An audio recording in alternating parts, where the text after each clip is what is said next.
Sebenarnya apa pengertian alutsista? Definisi dari alutsista terdapat dalam Peraturan Menteri Pertahanan Permenhan Nomor 17 Tahun 2014. Permenhan tersebut menjelaskan aturan tentang pelaksanaan pengadaan alat utama sistem senjata dalam lingkungan Kementerian Pertahanan Kemenhan dan Tentara Nasional Indonesia TNI. Pasal 1 ayat 1 dalam Permenhan Nomor 17 Tahun 2014 menjelaskan definisi atau pengertian dari alutsista. Bunyinya sebagai berikut, alat utama sistem senjata Tentara Nasional Indonesia yang selanjutnya disebut alutsista TNI adalah alat peralatan utama beserta pendukungnya yang merupakan suatu sistem senjata yang memiliki kemampuan untuk pelaksanaan tugas pokok TNI. Data alutsista terbagi ke dalam beberapa kategori berdasarkan Permenhan Nomor 4 Tahun 2019 tentang laporan data alat utama sistem senjata Tentara Nasional Indonesia TNI dalam lingkungan Kementerian Pertahanan dan TNI. Pasal 2 menyatakan pengkategorian alutsista TNI di lingkungan Kemenhan, Markas Besar Mabes TNI, Angkatan Darat AD, Angkatan Laut AL, dan Angkatan Udara AU. Inilah daftar alutsista yang Anda perlu ketahui. 1. Alutsista TNI dalam lingkungan Kemenhan berikut adalah alat utama sistem senjata di Kementerian Pertahanan Senjata. Terdiri atas pistol dan senapan kendaraan tempur munisi yang terdiri atas munisi kaliber kecil dan munisi kaliber khusus alat komunikasi alat perang elektronika 2. Alutsista dalam lingkungan Mabes TNI berikut adalah alat utama sistem senjata di lingkungan Markas Besar TNI Senjata yang terbagi menjadi pistol dan senapan kendaraan tempur munisi, terbagi menjadi munisi kaliber kecil dan munisi kaliber khusus alat komunikasi alat perang elektronika 3. TNI AD berikut adalah alutsista alat utama sistem senjata milik TNI AD kendaraan tempur, panser dan tank senjata, infanteri, kavaleri, artileri medan, artileri pertahanan udara, pelontar granat, anti kendaraan lapis baja, senjata tanpa tolak balik, lawan tank, khusus. Munisi, munisi kaliber kecil, munisi kaliber besar, munisi kaliber khusus.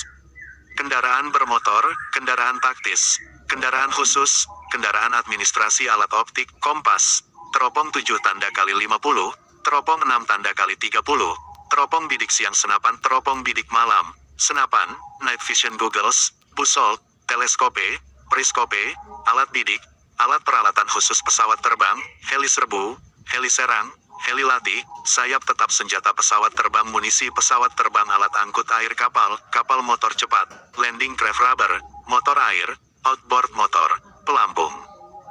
Aga-aga aja si Detasemen Jalamangkara, disingkat Denjaka, adalah sebuah detasemen penanggulangan teror aspek laut TNI Angkatan Laut.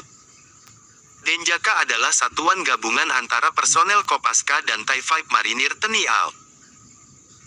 Satu anggota Denjaka dididik di Bumi Marinir Cilandak, Jakarta Selatan dan harus menyelesaikan suatu pendidikan yang disebut PTAL Penanggulangan Teror Aspek Laut.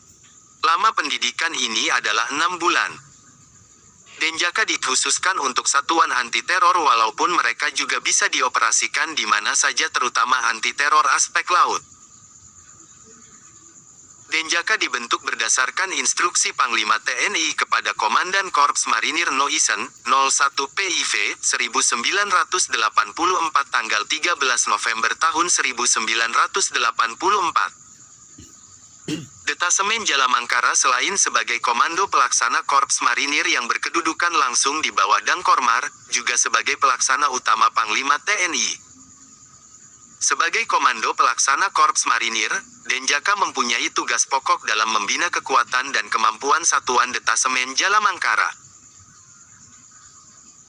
Sedangkan sebagai pelaksana utama Panglima TNI, dalam hal ini Kabais TNI selaku penyelenggaraan pembinaan kemampuan khusus, meliputi operasi anti-teror, anti-sabotase dan operasi klandestin yang beraspek laut maupun operasi-operasi khusus lainnya. Mesin perang militer Indonesia ini terbilang luar biasa apabila dilihat dari jumlah peringkatnya. Militer Indonesia menduduki peringkat ke-14 yang diambil dari seluruh aspek yang telah diperhitungkan. Salah satu keunggulan militer Indonesia adalah jumlah tanknya. Tepatnya, tank Leopard yang menjadi kebanggaan TNI AD. Tank ini menjadi jenis tank yang paling ternama bahkan kehebatannya disandingkan dengan kehebatan tank Merkava milik Israel atau tank Abrams milik Amerika. Ada banyak fitur oke dan menarik pada tank TNI itu. Leopard 2 RI memiliki teknologi AMP yang sangat canggih. Angkatan Laut menambah 9 kapal perang baru jenis Land Ship Tank LST untuk menggantikan sejumlah kapal militer yang sudah usang. IL TNI Angkatan Laut TNI AL menambah total 9 kapal perang jenis Land Ship Tank LST untuk memodernisasi kapal jenis sama yang berusia tua. Kepala Staf Angkatan Laut KSAL, Laksamana TNI Yudo Margono menyatakan pihaknya akan kembali menghitung kebutuhan kapal demi pemenuhan target kekuatan pokok minimum alias MEF di masa depan. Jadi di tahun 2022 sudah pas 9, itu kan proyek untuk mengganti alutsista kita khususnya LST yang sudah lama. Ini kapal terakhir, kata Yudo di JICT 2, Tanjung Priuk, Jakarta Utara, Senin, 8/8. Salah satu kapal jenis LST yang akan menambah kekuatan TNI AL adalah Kri Teluk Calang 524 yang diresmikan Senin. Berdasarkan catatan, sejumlah kapal lain yang telah terlebih dahulu menjadi milik TNI AL adalah Kri Teluk Yutefa 522 dan Kri Teluk Palu 523. Ada juga Kri Teluk Weda 526, Kri Teluk Wondama 527 dan beberapa kri lainnya. Kri Teluk Calang merupakan kapal angkut tank yang dipesan TNI AL di galangan PT Daya Radar Utama, Lampung. Kapal ini nantinya akan memperkuat jajaran Komando Lintas Laut Militer Kolin Lamil. Kri Teluk Calang memiliki panjang 120 meter, lebar 18 meter dan draft 3 meter, full load dengan bobot 4.508 ton. Kapal tersebut memiliki kecepatan maksimum 16 knots, kecepatan jelajah 14,8 knots dan kecepatan ekonomis 13,6 knots.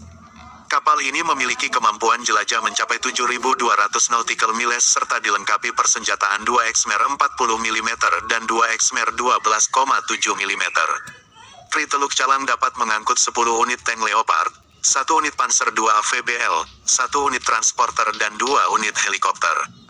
Kapal ini bisa menampung 361 prajurit, 120 personel anak buah kapal dan 6 kru heli. Direktur Utama PT Daya Radar Utama, John Wijanarko mengatakan kapal itu telah melalui serangkaian uji coba dalam pembangunannya. Seperti uji fungsi embarkasi dan debarkasi tank Leopard hingga pendaratan helikopter. Kami berharap kapal Teluk Calang 524 dapat berguna serta menunjang tujuan operasional Angkatan Laut. TNI AU saat ini memiliki 37.850 personel dan dilengkapi dengan 110 pesawat tempur. Di antaranya mencakup 5 Su-27 dan 11 Su-30 sebagai pesawat tempur utama melengkapi 33 unit F-16 Fighting Falcons, Hawk 200, KT-50 dan Embraer EMB-314. 4 TNI AU berencana untuk mengakuisisi 50 unit KF-21-5 sebagai pengganti armada Northrop F-5EF Tiger II yang telah dipensiunkan. 67.